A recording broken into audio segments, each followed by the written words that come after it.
Olá, tudo bem com vocês? Hoje nós vamos ter mais uma aula de língua portuguesa. Meu nome é Joyce, eu sou professora então da Secretaria Municipal de Educação de Barretos. Sejam bem-vindos. Bem, hoje nós vamos ter uma aula de gramática. Nós já vimos em outras aulas sobre o verbo e a gente vai continuar estudando sobre o verbo, que é um assunto bem extenso, mas muito importante. Uma das classes gramaticais mais importantes da língua portuguesa e que mais tem detalhes. E em todas as frases que nós montamos, praticamente tem verbos. Então, nós precisamos saber usar a nosso favor. Nós precisamos estudá-los e saber construir as frases adequadamente. Tudo bem? Bom, hoje então nós vamos falar do modo imperativo e das formas nominais. O que será isso? Vamos pensar. Olha aqui, nós vamos ver duas tirinhas um pouquinho para ir entrando no assunto. Simpatia para catar namorado. Olha a linguagem super informal. Catar, né? Pegar, conseguir um namorado. Então, a primeira é uma simpatia. Ó. Pegue uma rosa vermelha.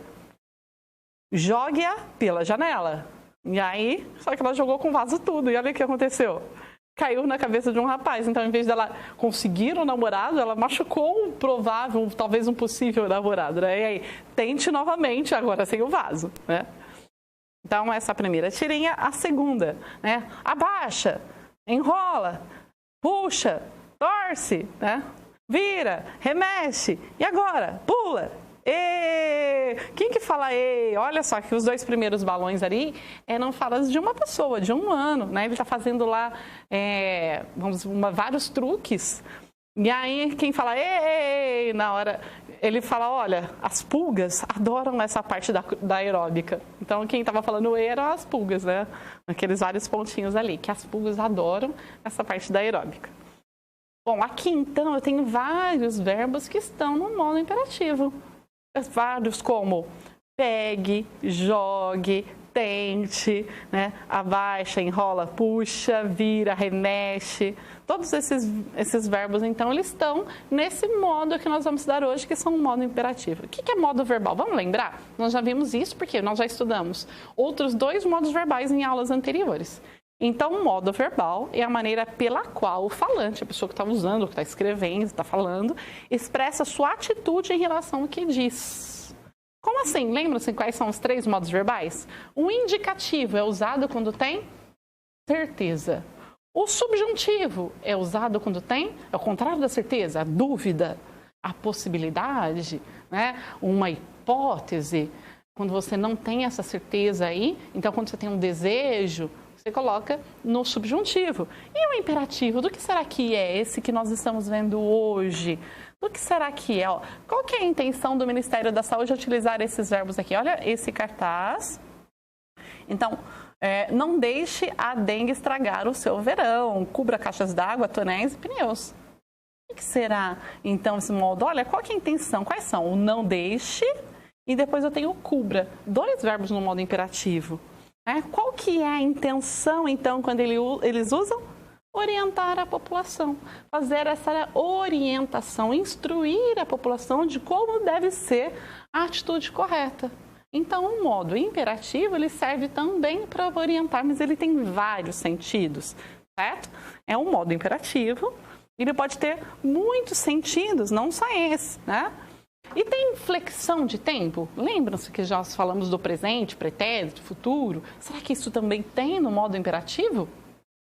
Não, o modo imperativo não tem tempo. Eu só tenho dois tipos de flexão, de variação. Eu só posso ter a variação do imperativo afirmativo, quando é para você fazer. Então, quando eu quero que a outra pessoa faça alguma coisa, pegue, olhe, vire, veja, né, traga, qualquer um desses está no imperativo. Imperativo, eu quero que o outro faça alguma coisa. Eu sempre estou instruindo, dando uma ordem, convencendo, persuadindo. Qualquer coisa nesse sentido com o outro, tá? E o imperativo negativo, que é para não fazer. Vocês lembram lá? Cubra, imperativo afirmativo, é para fazer. Não deixe, imperativo negativo, é para não fazer. Então, eu só tenho esses dois tipos de imperativo, o afirmativo e o negativo. Bom, o modo imperativo, como eu falei para vocês, ele pode ter vários sentidos. Vários. Ele pode ter o sentido de recomendação, como, por exemplo, apague a luz ao sair. Estou recomendando. Proibição, não pise na grama. Essa frase é muito comum nas plaquinhas que a gente vê por aí, embora ela tenha um erro. O certo seria não pise a grama, mas tudo bem. Pedido, quando você vai pedir alguma coisa para alguém, você usa o imperativo também. Ajude-me a subir as escadas, por favor.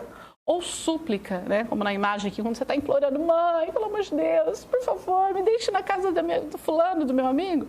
Esse me deixa aí, né? É o imperativo, né? Então, nós usamos também quando queremos convidar, né? Visitem o stand da editora Rosa 200, venha até a minha casa, entre na loja, aproveite essa liquidação. Quando eu estou instruindo, uma noção de instrução, então não coloque o brinquedo em superfície de metal. Estou dando uma instrução, uma orientação. Estímulo, né? Fique tranquilo, tudo dará certo. Vamos lá, você consegue. Então, eu estou usando o imperativo. Ordem, né? Saiam imediatamente da sala. Sua mãe olha para você e fala, vá tomar banho agora, moleque. Ela está usando o imperativo, certo? Então, toda vez que ela está dando uma ordem para você, é um imperativo. E aí, onde encontramos os verbos no modo imperativo? Em que situações são comuns o emprego desse modo verbal? Olha, o imperativo, as conversas no dia a dia, toda vez, como eu disse, você quer convencer alguém, que você quer que o outro faça alguma coisa.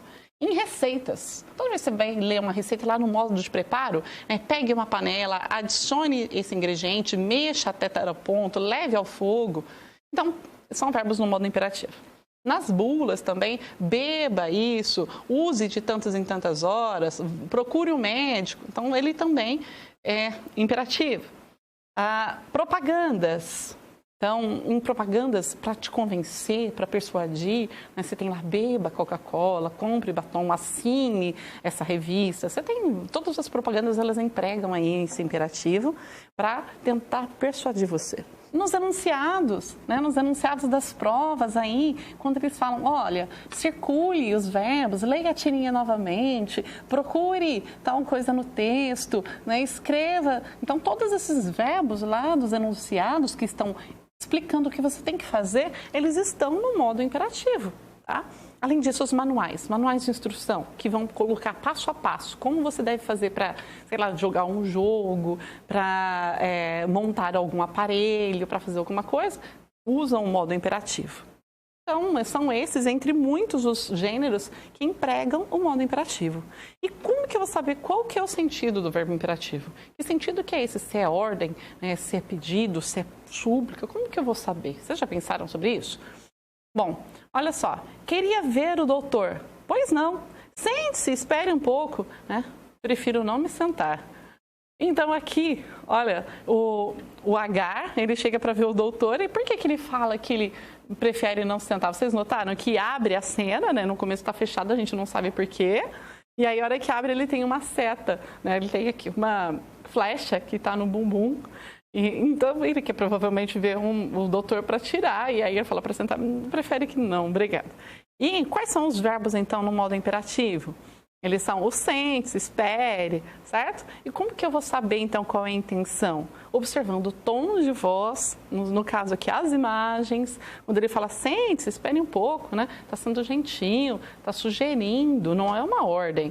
Mas se por acaso fosse, né, tivesse um outro contexto, né, porque o contexto também é muito importante. Se a mãe, por exemplo, você pediu para a mãe várias vezes se a janta estava pronta, e aí a mãe fala para você, sente-se, espere um pouco.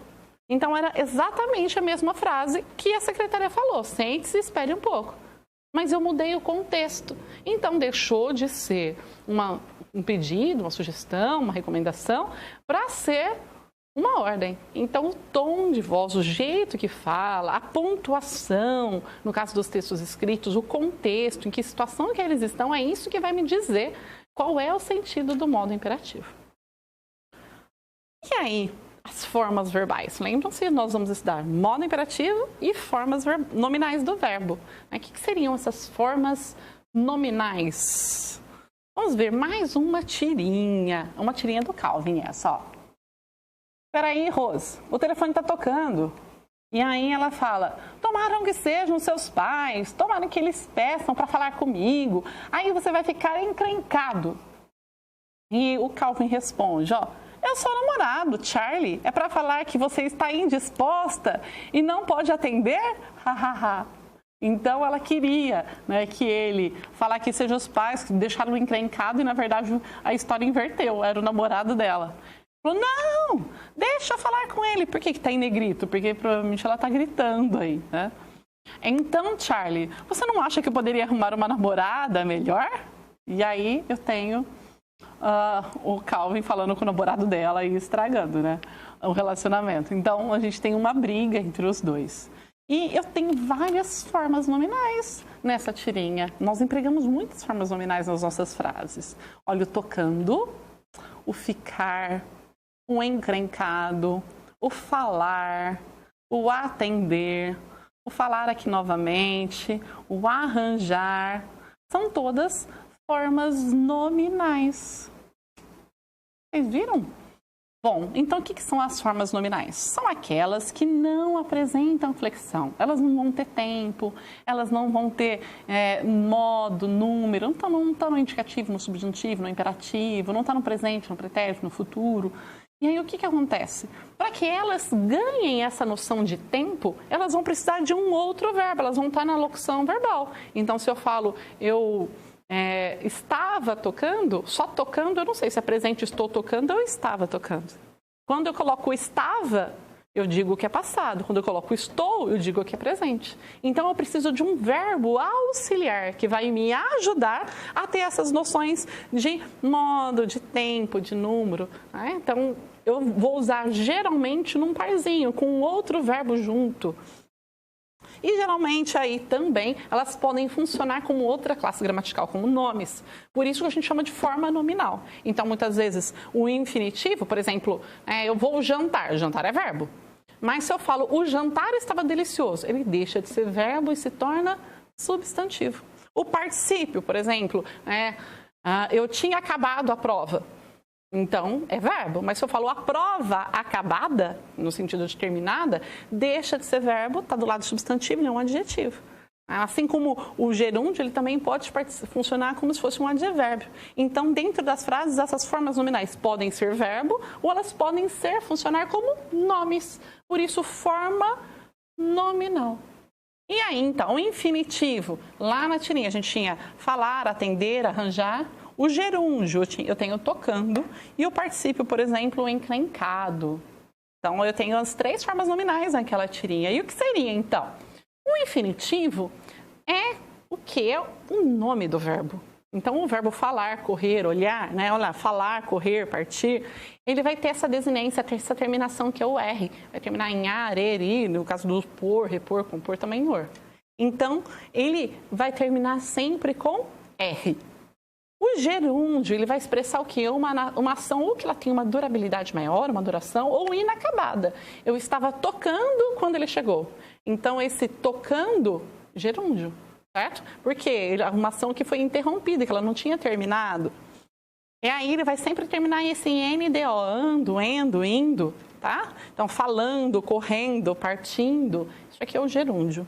E o particípio é o contrário do gerúndio. Se o gerúndio é uma ação não concluída, não acabada, o particípio é uma ação acabada, concluída, como falado, corrido, a partir dele termina em DO, ou ado, ido, né?